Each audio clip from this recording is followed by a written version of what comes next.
varoituksen sana. Jos ette halua, että teidän lapsuus menee pilalle, niin teillä on muutama sekunti aikaa poistua.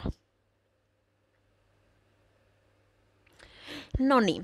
Nyt kaikki, jotka haluaa pilata teidän lapsuutenne, niin tässä olkaa hyvä. Niin kaikki, jotka tietää hammaskeijut, tontut ja joulupukit, niin kuin kaikki nämä, mitä teidän vanhemmat on huijanneet teitä, niin niitä ei ole oikeasti olemassa. Mun äiti yhden kerran laittoi Instaan kuvan, että muiston, olisiko nyt 7-9 vuoden takaa, että mun hammas on irronnut ja sitten mä olin siitä iloinen ja sit pitäisi käydä ostamassa rahaa. Eli teidän vanhemmat on ns. Niitä hammaskeijuja, jotka on ollut aina yöllä laittamassa teidän alle aina hampaita aina. Ja jos olette laittanut kirjeitä, niin aina ottanut näitä talteen.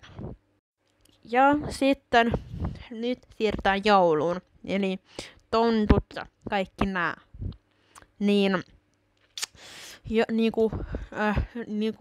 missä mä sain tietää, että joulupukki ei oo ns. Olemassa, eikä ylipäätään tontut tuli ns. Siihen saman syssyyn. Mä sain tietää, että ne on joulupukki niin ei ole olemassa. Niin on, että mä olin syömässä mun isin kanssa väkkiriruokaa. Ja sitten tuli meidän vanhoja tuttuja, jotka oli mun lapsuudessa joulupukki ja joulumuori.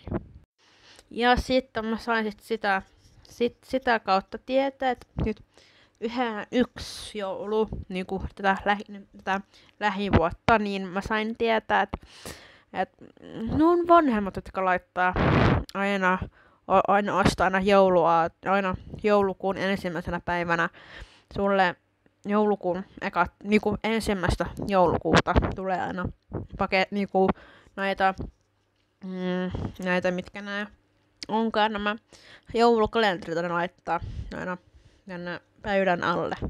Niin kuin mä sain, että mä haluaisin yhden kerran laittaa kirjeen. Mun isi kävi yöllä, sitten otti joka oli tuolla mun kaapin päällä, niin otti sen niin vähän säätti, niin sen jälkeen mä en enää uskonut mihinkään.